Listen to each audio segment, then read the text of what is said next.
गुप्तकालीन multiple choice question की जो कि सभी एग्ज़ाम में आते हैं, चाहे वो यूपीपीएससी का हो, बीपीएससी का हो, सीटेट का हो, आरओ एआरओ का हो। तो चलो स्टार्ट करते हैं आज का लेक्चर। गुप्तकालीन मल्टीपल चॉइस क्वेश्चन। सबसे पहला क्वेश्चन, गुप्त वंश का संस्थापक कौन था? श्रीगुप्त, चंद्रगुप्त प्रथम, घटोत्कच या फिर कुमारगुप्त प्रथम? तो इसका आंसर क्या हो जाएगा? ए, श्रीगुप्त।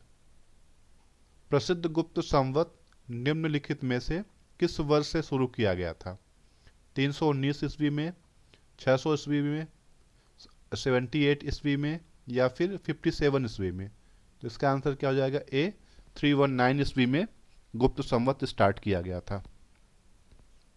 गुप्त वंश ने किस अवधि से किस अवधि तक शासन किया?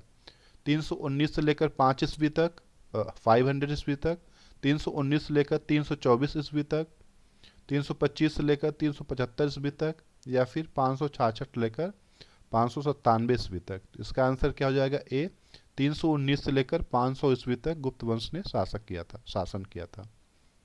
गुप्त राजवंश किस लिए प्रसिद्ध था? कला एवं स्थापत्य के लिए, साम्राज्यवाद के लिए, राजस्व एवं भूमि सुधार के लिए या फिर साहित्यिक कार्यों का संरक्षण के लिए? तो गुप्त राजवंश किसके लिए प्रसिद्ध था? ए, कला एवं साहित्य के लिए। गुप्त शासकों की सरकारी भाषा क्या थी? पाली, प्राकृत, हिंदी या फिर डी, संस्कृत? इसका आंसर क्या हो जाएगा? डी, संस्कृत। गुप्त काल में किस धातु के सर्वाधिक सिक्के जारी किए गए थे? सोना, चांदी, तांबा या फिर लोहा? तो इसका आंसर क्या हो जाएगा? सोना। गुप्त काल में सोने के सिक्के सर्वाधिक मात्रा में जारी किए गए थे। गुप्त काल की सोने की मुद्रा को क्या कहा जाता था? दिनार, कासार्पण, निष्क, काकिनी? तो इसका आंसर क्या हो जाएगा? दिनार। गुप्त काल के चांदी के सिक्कों को क्या कहते थे? दिनार, रुपयक, शतमान या फिर कासार्पण? इसका आंसर क्या हो जाएगा? रुपयक। गुप्त काल में चांदी के सिक्कों को रुपयक कहा जाता था। मंदिर निर्माण कला का जन्म सर्वप्रथम कब हुआ था? मौर्य काल में, गुप्त काल में, कुषाण काल में या फिर सैंधव काल में? इसका आंसर क्या हो जाएगा? गुप्त काल में। गुप्त काल में सर्वाधिक लोकप्रिय देवता कौन थे? शिव, विष्णु, बुद्ध या फिर सूर्य? तो इसका आंसर क्या हो जाएगा? विष्णु। गुप्त काल में सबसे लोकप्रिय देवता भगवान विष्णु थे। निम्न में से किस काल में स्त्रियों की पुरुषों से बराबरी थी? गुप्त काल में, मौर्य काल में, चोल काल में या फिर इनमें से कोई भी नहीं? इसका आंसर क्या हो जाएगा? गुप्त काल में। गुप्त काल में जो स्त्रियों और पुरुषों की समाज में, सोसाइटी में इक्वल स्टेटस था। कौन सा राजवंश हुणों के आक्रमण से अत्यंत विचलित हुआ? मौर्य, कुषाण, गुप्त या फिर शुंग? तो इसका आंसर क्या हो जाएगा? सी, गुप्त वंश। गुप्त वंश का वह राजा कौन था जिसने हुणों को भारत पर आक्रमण करने से रोका? कुमारगुप्त, समुद्रगुप्त, स्कंदगुप्त, चंद्रगुप्त? इसका आंसर क्या हो जाएगा? सी, स्कंदगुप्त ने हुणों को भारत पर आक्रमण करने से रोका था।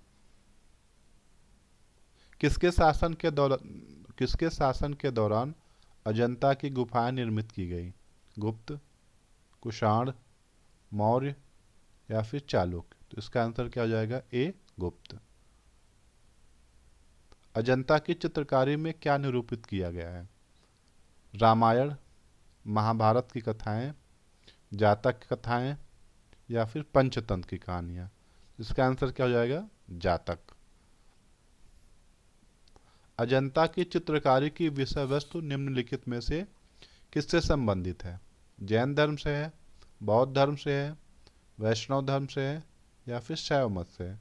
इसका आंसर क्या हो जाएगा? बी, बौद्ध धर्म से है।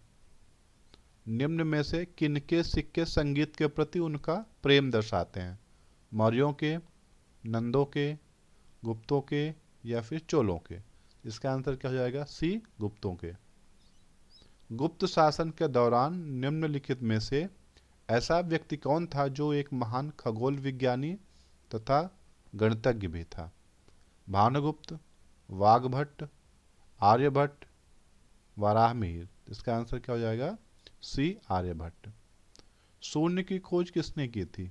वाराहमिहिर, आर्यभट्ट, भास्कर या फिर उपरोक्त में से कोई नहीं। तो शून्य की खोज किसने किया था? आर्यभट्ट ने। तो इसका बी आंसर हो जाएगा। भारतीय संस्कृति का स्वर्ण युग था?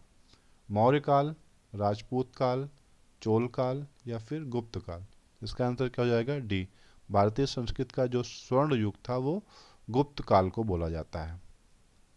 नगरों का क्रमिक पतन किस काल की एक महत्वपूर्ण विशेषता थी? गुप्त काल की, प्रतिहार काल की, राष्ट्रकूट काल की या फिर सातवाहन युग की? इसका आंसर क्या हो जाएगा? ए, गुप्त काल। किस वंश के शासकों ने मंदिरों एवं ब्राह्मणों को सबसे अधिक ग्राम अनुदान में दिया था? गुप्त वंश, पाल वंश, राष्ट्रकूट या फिर प्रतिहार? इसका आंसर क्या हो जाएगा? ए, गुप्त वंश। अजंता गुफाओं के समान मध्य प्रदेश में कहाँ पर गुफाएं हैं?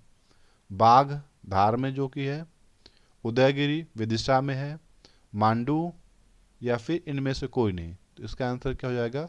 बाघ की गुफाएं जो कि मध्य प्रदेश के धार डिस्ट्रिक्ट में है। ये गुफाएं भी जैसी अजंता गुफाएं हैं उन्हीं के जैसी बाघ की गुफाएं भी हैं। गुप्त काल में उत्तर भारतीय व्यापार निम्नलिखित में से किस एक पत्तन से संचालित होता था? ताम्रलिप्ति, भड़ौच, कल्याण या फिर काम्बरे? तो इसका आंसर क्या हो जाएगा? ए, ताम्बरे, ताम्रलिप्ति। इसका आंसर क्या हो जाएगा? ए, ताम्रलिप्ति। गुप्तकालीन शासन प्रणाली किस प्रकार की थी? राजतंत्रात्मक, लोकतंत्रात्मक, गणतंत्रात्मक या फिर इनमें से कोई नहीं? इसका आंसर क्या हो जाएगा? राजतंत्रात्मक। तो आज के लेक्चर में इतना ही। Thank you for watching my lecture.